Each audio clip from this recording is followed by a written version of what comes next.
Sejam bem-vindos, senhoras e senhores da terceira série do Paraná. É uma honra e um privilégio recebê-los em mais uma aula de língua portuguesa. Eu sou o professor Antônio e antes de começarmos a nossa aula eu tenho dois recados. Primeiro, se você está acompanhando a aula pela TV, vem tranquilo, faça suas anotações no caderno. Este método, além de eficiente, vai te ajudar na resolução das atividades que você pega periodicamente na escola. Segundo, se você tem acesso à web, se você está acompanhando as aulas pelo Aula Paraná, pelo YouTube, não se esqueçam de logar na plataforma, no Classroom, e de responder a atividade obrigatória. Ela conta como sua presença semanal, ok? Hoje nós vamos ler um conto novamente chamado 1º de Maio, de Mário de Andrade. Depois vamos novamente nos debruçar sobre os constituintes narrativos, os constituintes ficcionais da prosa. E, finalmente, vamos rever mais uma vez as orações subordinadas adverbiais. Então, vamos em diante. Novamente, Mário de Andrade ainda nasceu no século XIX e falece, este grande folclorista, um dos maiores intelectuais do século XX do Brasil, em 1945, um ano simbólico na história do mundo e também do Brasil.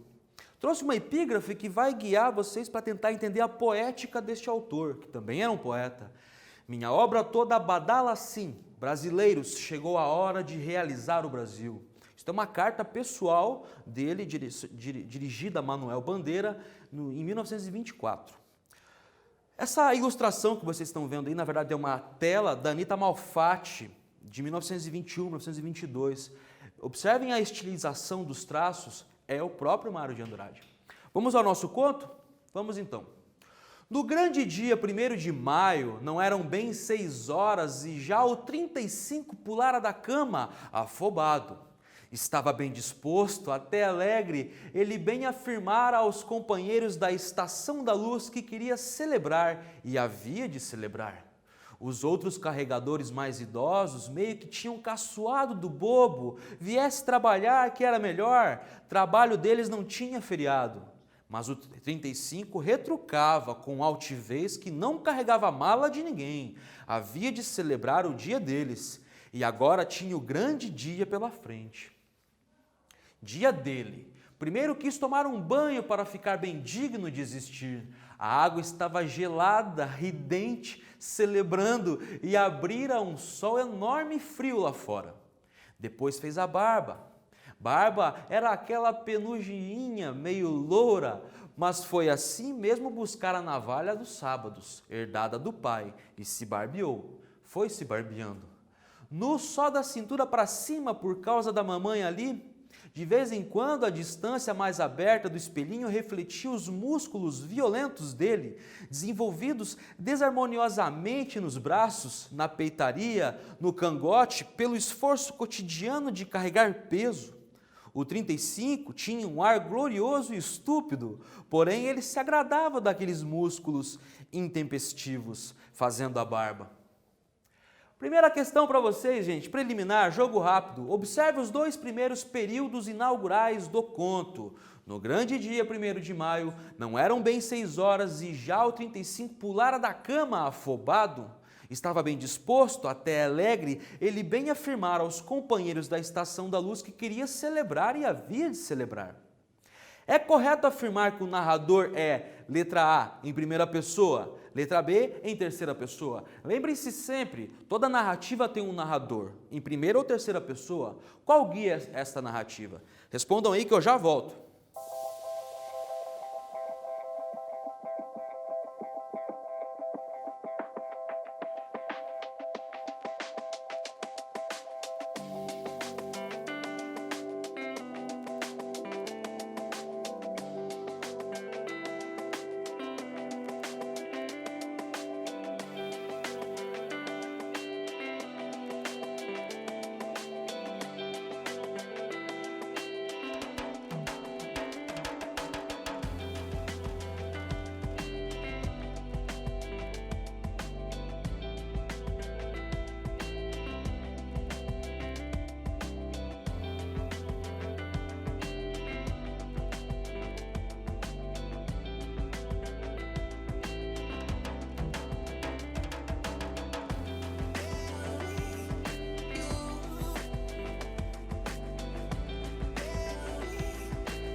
Conseguiram, minha gente? Vamos ao nosso texto?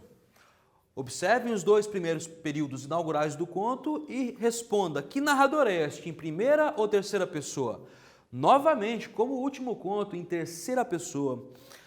Vamos adiante.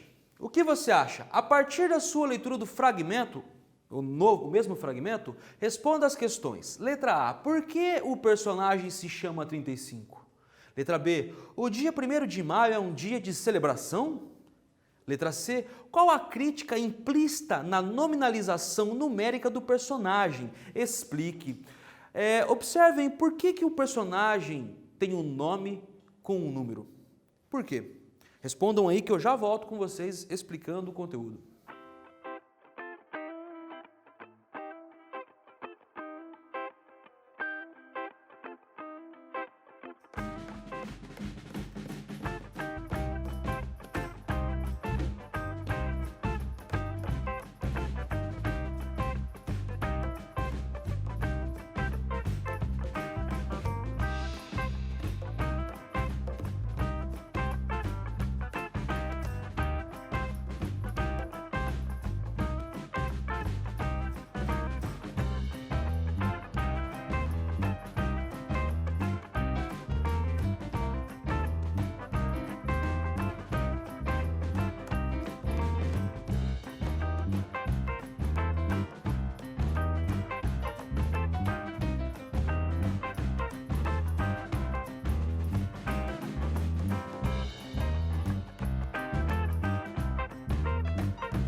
Gente, esta questão então se desdobrava em três.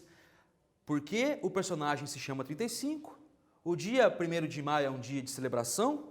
E finalmente, qual a crítica implícita nesse tipo de nominalização da personagem? Vamos lá. Porque na modernidade tardia, com a ascensão da sociedade de mercado e a consolidação do sistema capitalista de produção, as pessoas têm sua identidade esmagada por um sistema de trabalho que coisifica as pessoas, transformando-as em um número esvaziado de sentido e significado humano. A identidade se transforma em um número de série industrial. Há uma ironia simbólica aqui. O dia 1º de maio celebra o Dia Internacional do Trabalhador. Observem como vocês têm que mobilizar conhecimentos da filosofia, da sociologia e da história para responder uma questão de literatura.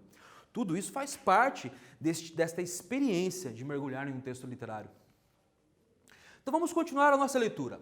Ia devagar porque estava matutando, era a esperança do Maturumbamba Macota, em que ele desse uns socos formidáveis nas fuças dos policiais. Com seus 20 anos fáceis, o 35 sabia mais da leitura dos jornais que de experiência que o proletariado era uma classe oprimida, e os jornais tinham anunciado que se esperava grandes motins do 1º de maio, em Paris, em Cuba, no Chile, em Madrid. Mas o 35 não sabia bem direito, ficava atordoado com as notícias, os jornais falavam tanta coisa, faziam tamanha mistura de Rússia, só sublime ou só horrenda, e o 35 infantil estava por demais machucado pela experiência para não desconfiar. O 35 desconfiava. Preferia a Turumbamba porque não tinha medo de ninguém, nem do Carreira. Afinal, o 35 saiu, estava lindo, e o 35 comoveu num hausto forte, querendo bem o seu imenso Brasil, imenso colosso gigante, foi andando depressa, sobeando, mas parou de sopetão e se orientou assustado. O caminho era aquele, não era aquele era o caminho do trabalho. Só que em seguida não encontrou nada na cidade, tudo fechado por causa do grande dia 1º de maio, pouca gente na rua. Ao atravessar a estação, achou de novo a companheirada trabalhando. Aquilo deu um mal-estar fundo nele, espécie não sabia bem de arrependimento, talvez irritação dos companheiros, não sabia. Nem quereria nunca decidir o que estava sentindo já, mas disfarçou bem, passando sem parar, se dando por afobado, virando para trás com o braço ameaçador. Vocês vão ver. Mas um riso aquilo, outro riso acolá, uma frase longe, os carregadores companheiros, era tão amigo deles, estavam caçoando. O 35 se sentiu bobo, impossível recusar, envilecido, odiou os camaradas. Abriu o jornal, havia logo um artigo muito bonito, bem pequeno, falando da nobreza do trabalho, nos operários que eram também os operários da nação. É isso mesmo. O 35 se orgulhou todo comovido e ele ficou todo fremente, quase sem respirar, desejando motins. Devia ser Turumbamba na sua desmesurada força física. Pois estava escrito em cima do jornal: em São Paulo a polícia proibira comícios na rua e passeatas, embora se falasse vagamente em motins de tarde no Largo da Sé. Mas a polícia já tomara todas as providências, até metralhadoras estavam em cima do jornal, nos arranha-céus, escondidas. O 35 sentiu um frio, mas a polícia permitiria a grande reunião proletária, com discurso do ilustre secretário do Trabalho, no magnífico pátio interno do Palácio das Indústrias, lugar fechado. A sensação foi claramente péssima, não era medo, mas por que a gente havia de ficar encurralado assim? É para eles depois poderem cair em cima da gente. Palavrão, não vou, não sou besta, quer dizer, vou sim, desaforo, palavrão, socos, uma visão tumultuária, rolando no chão. Se machucava, mas não fazia mal, saíam todos enfurecidos do Palácio das Indústrias, pegavam fogo no Palácio das Indústrias. Não. A indústria é a gente, operários da nação, pegavam fogo na igreja de São Bento mais próxima, que era tão linda por dentro. Mas para que pegar fogo em nada? O 35 chegara até a primeira comunhão em menino. É melhor a gente não pegar fogo em nada. Vamos no Palácio do Governo. Pronto. Observem, gente, novamente a ironia conduzindo a narrativa. E eu quero que vocês repensem. A partir da sua leitura do fragmento, responda. A sensação foi claramente péssima, não era medo. Mas por que a gente havia de ficar encurralado assim? É para eles depois poderem cair em cima da gente. Palavrão, não vou, não sou besta, quer dizer, vou sim, desaforo. Letra A. É possível distinguir o discurso direto no personagem 35 do discurso indireto do narrador em terceira pessoa? Como se chama esse recurso narrativo que confunde discurso direto e indireto em uma narrativa? Explique. Vocês viram comigo a última aula que o discurso direto e indireto se distinguem graficamente. O travessão inaugura o discurso direto. Aqui isso não acontece. Quais são os efeitos disso? Eu já volto com vocês respondendo a questão.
E aí, minha gente, o que vocês acharam?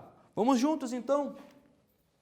Não é possível separar facilmente o discurso indireto do narrador do discurso direto do personagem, uma vez que a fala do personagem não vem marcada graficamente com o travessão e nem com as aspas. Chamamos este recurso retórico de discurso indireto livre. Ele dinamiza a narrativa e confirma a onisciência do narrador. Você quase não consegue distinguir quem está falando no texto, se é o personagem ou o narrador. Este é um recurso retórico típico da modernidade, do final do século XIX. Sigamos então com o nosso conto. Foi correndo, estava celebrando, raspou distraído o sapato lindo na beira de tijolo do canteiro, palavrão, parou botando um pouco de guspe no raspão, depois engraxo, tomou o bonde para a cidade, mas dando uma voltinha para não passar pelos companheiros da estação. Chegou tarde, quase nada tarde, eram apenas 9h15, pois não havia mais nada, não tinha aquela multidão que ele esperava, parecia tudo normal. Conhecia alguns carregadores dali também e foi perguntar. Não tinham reparado nada. De certo foi aquele grupinho que parou na porta da estação tirando fotografia. Aí outro carregador conferiu que eram os deputados, sim, porque tinham tomado aqueles 2 sublimes automóveis oficiais. Nada feito. Ao chegar na esquina, o 35 parou para tomar o bonde, mas vários bondes passaram.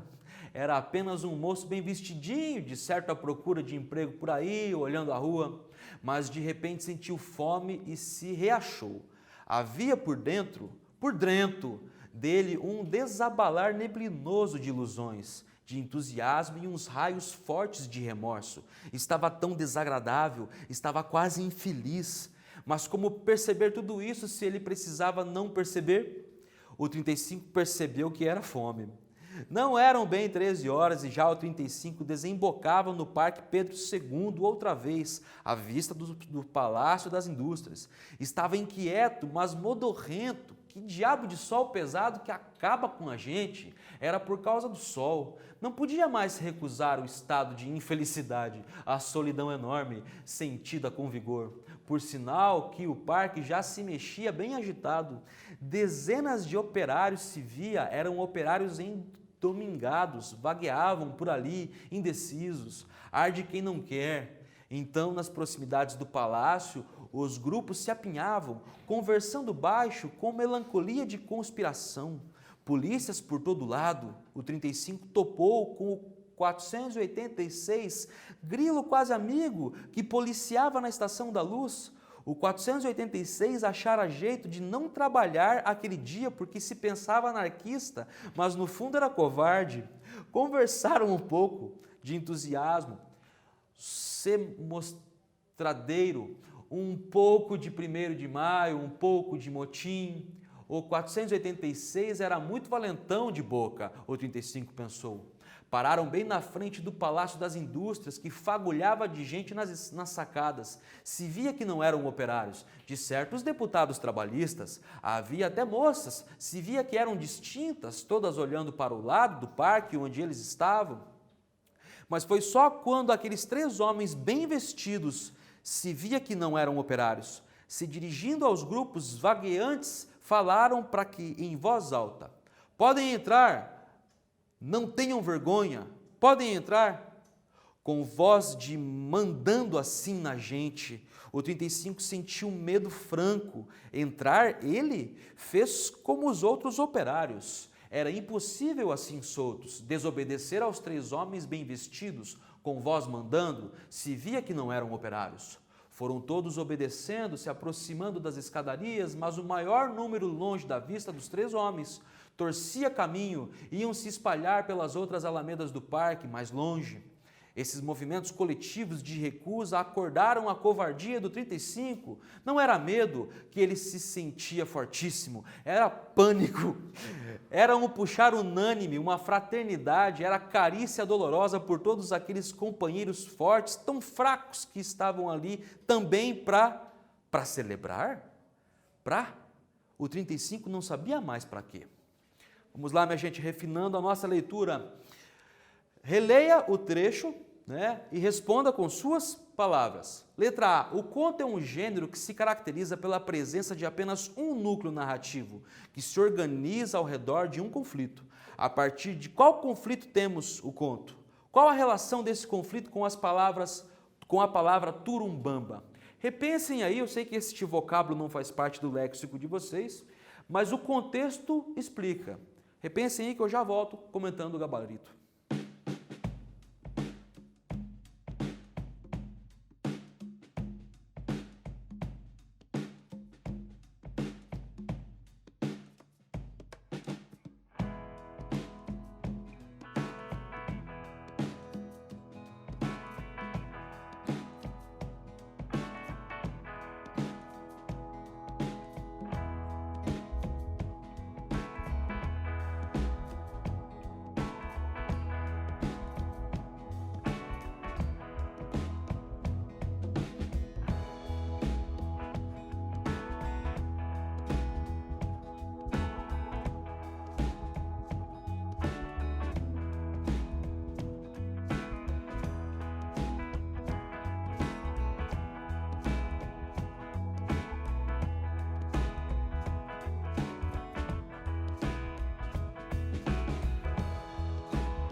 Minha gente, uma das outras características do conto é o que a gente chama de efeito único. Pela concisão, ele é quase uma pílula, né?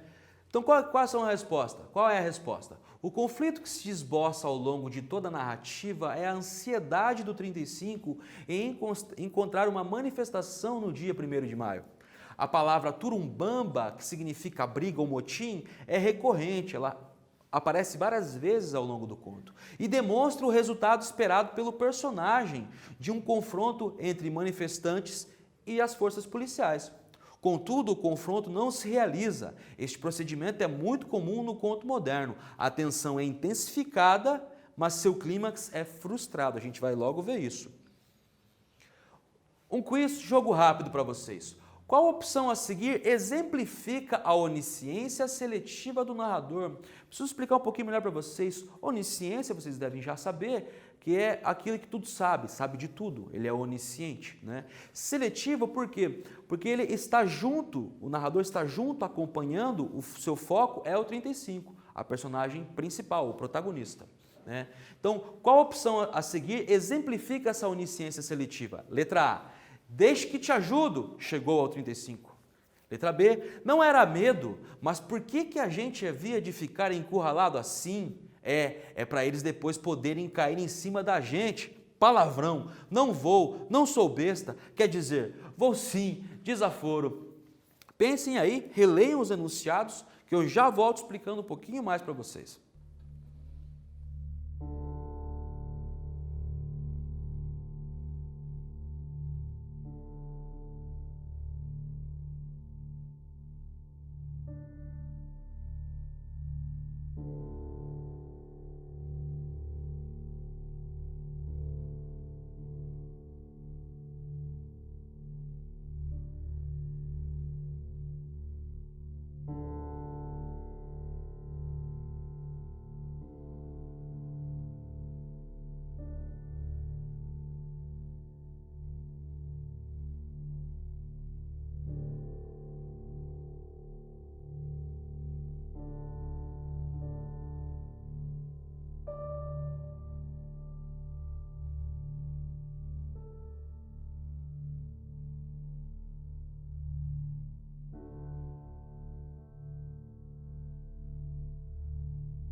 Gente, essa era a nossa última questão mais difícil. Vamos a ela novamente, né?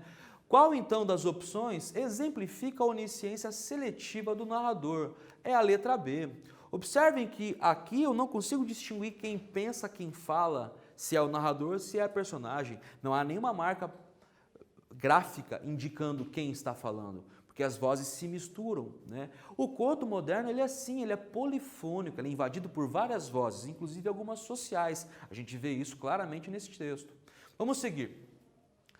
Voltando então aos constituintes ficcionais. Quais são eles? O narrador, neste caso é o nosso narrador em terceira pessoa onisciente seletivo, porque ele acompanha um só personagem. O tempo, isso se passa nos anos 30, existem índices no texto que indicam. Estamos falando da ascensão do regime Vargas no Brasil. O espaço é a cidade de São Paulo, ele está andando por vários bairros e pontos de São Paulo, vagueando um pouco perdido. E as personagens principais, né, é o 35, o protagonista. Existem outras, apareceu 486, né, vão aparecer outras, mas o principal é o 35. E o enredo, o que acontece nessa história? Quais são as ações? O que de fato acontece? Podemos resumir a história do conto 1º de maio como um dia na vida de 35, um carregador de bagagens da cidade de São Paulo. No entanto, este dia é especial para o personagem, pois é um dia de celebração, é o dia dos trabalhadores, dia que dá nome ao conto e simboliza a luta dos trabalhadores por direitos historicamente conquistados com manifestações e conflitos. Neste dia, a cidade espera um motim, mas este é impedido pelo governo e pelas forças policiais, como aconteceu em Paris, Madrid e Chile. Não sei se vocês sabem um dado histórico, este dia ele remonta ao final do século XIX, num conflito onde vários trabalhadores foram mortos pelas forças policiais em Chicago, nos Estados Unidos. Por isso que até hoje celebramos o dia 1º de maio, o dia do trabalho, o dia do trabalhador. Novamente quero retomar com vocês o conteúdo do professor Diório, o nosso linguista, né? Oração subordinada adverbial. No período composto por subordinação adverbial, existe pelo menos uma oração principal e uma subordinada. A oração principal é sempre incompleta, ou seja, alguma função sintática está faltando. As orações subordinadas adverbiais desempenham a função sintática adverbial que falta na oração principal. Elas expressam circunstâncias e se classificam numa tipologia, algo ultrapassada e datada, mas ainda nos serve de referência, seguindo as categorias adverbiais das classes de palavras. Então nós temos as orações adverbiais causais, consecutivas, proporcionais, temporais, finais, condicionais, comparativas, concessivas, conformativas. Todas são amarradas, por assim dizer, com conjunções, exceto a conjunção integrante. Eu trouxe um exemplo aqui do texto para vocês, um exemplo de oração concessiva, pois estava escrito em cima do jornal: em São Paulo a polícia proibiria comícios na rua e passeatas, embora se falasse vagamente em motins de tarde no Largo da Sé. Observem aqui, esta conjunção embora, ela que amarra a oração principal e a oração subordinada adverbial, neste caso concessiva, de concessão. Ainda trouxe umas sugestões para que vocês possam ler o texto integralmente. Eu recortei ele aqui, ele é um pouco mais longo. Então vocês acham aí neste endereço a íntegra deste conto, publicado em Contos Novos, de Mário de Andrade. E finalmente uma biografia, uma indicação no link para vocês. Então o que vimos hoje? Lemos e analisamos o 1º de maio, do Mário de Andrade, revisamos os constituintes ficcionais e conhecemos o discurso indireto livre. E finalmente relembramos as aulas do professor Diório sobre oração subordinada. Mas, gente, o que eu tinha para dizer para vocês era basicamente isso. Procurem aí na web, assim que possível, este conto integral. Deixo aqui um abraço carinhoso para vocês e a gente se vê nas próximas aulas.